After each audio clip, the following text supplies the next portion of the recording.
Hey guys, it's Kalyn. Welcome back to my channel, Notions on Novels. Today I'm bringing you another book haul because I have zero willpower. The first book that I picked up recently I've already talked about a little bit, and that is Rebel Spring by Morgan Rhodes. This is the second book in the Fallen Kingdom series, and it's just so good. It's been compared to Game of Thrones, but for a YA audience. I haven't watched Game of Thrones, so I have no idea. All I know is that this is so good. The next book I found at a local discount store for like $3, and it was brand new, so of course I had to get it.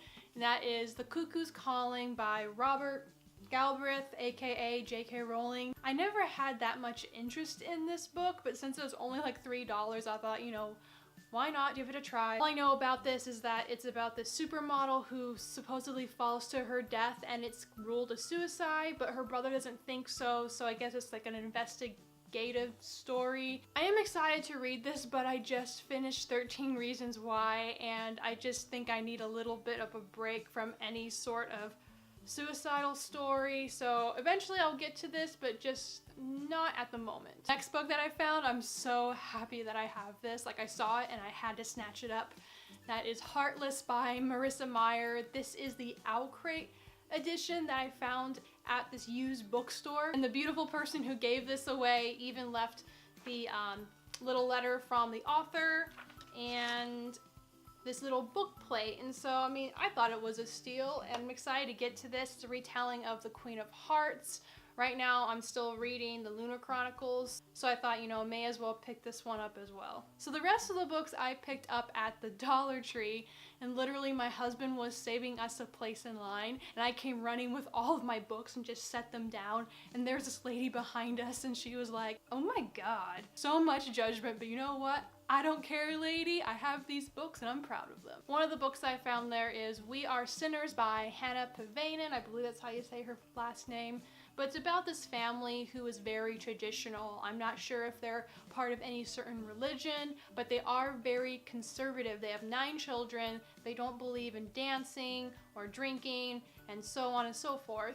And it's about these children and their different perspectives and how they're able to identify with themselves, because it is a setting in modern society. And I know at least one of the girls goes to public school because right off the bat I read the first few pages and she's struggling with telling this guy why she can't go out and go do something with him, and she's a bit embarrassed. And so I just think that's a kind of cool concept. I haven't really read a book about that, but I've had friends and family who are very conservative, so I think this is going to be an interesting book for me to read. And the next one I picked up solely because of the cover, and that is Perfect, a novel by Rachel Joyce. I'm not really sure what this was about. The summary was very vague. All I know is that there's this 11-year-old boy and something happens to him and he doesn't really know who he can trust. I don't know what that thing is or even what type of book this is.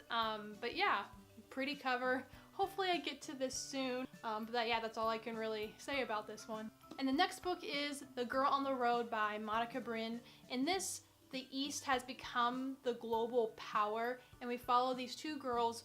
One is running away from Africa, and the other one is escaping from India, and I guess they somehow meet on the same path because they're both headed toward Ethiopia, and what they think is going to be there is going to be all luscious, and they're going to have a great culture there, but of course things are not what they thought they were, so that's all I really know about this one too. It sounds like it's going to be more of like a political read, and I think that's something that I might be interested in. I haven't really looked at the reviews on this yet because I'm a little worried, but yeah, we're gonna see how this one goes. And the next one I picked up is Waterfall by Lauren Kate. I thought the cover was really pretty, but this is also the second book in a trilogy, and no, I do not have the first one, so this, you know, poses as a problem. If you guys have read this trilogy, I think it's called the Teardrop Trilogy, let me know what you thought, and let me know if I should even invest in the first one. I know I probably shouldn't have picked this one up since I don't have the first one, but you know, if I read the first one, I liked it, I already have the second one for $1. I haven't read anything by Lauren Kate, so we'll see if I get to this. Like I said, let me know if you guys and think this is worth the investment. And the last book that I picked up, I've seen it a little bit on BookTube, and that is The Conspiracy Is Us by Maggie Hall. It's about this girl and her family who are part of this secret circle, this secret society, and they have a lot of leeway and they can make these political decisions, and whatever they say goes, I guess. The main girl in this, she is part of this like ancient prophecy, and so there's different people who want to use her. That's all I really know about this. This concept seems kind of similar to other books, but the reviews I've seen about this on BookTube are very few, but they all seem to be pretty positive, so I thought, you know, why not give this a try? And yes, this is the first one in the series or trilogy or whatever, so you know, I can actually read this one if I want to right now. Alright guys, so that was my book haul. If you guys have read any of these books, let me know down below. I'd love to discuss them with you. So yeah, have a great day. Until next time.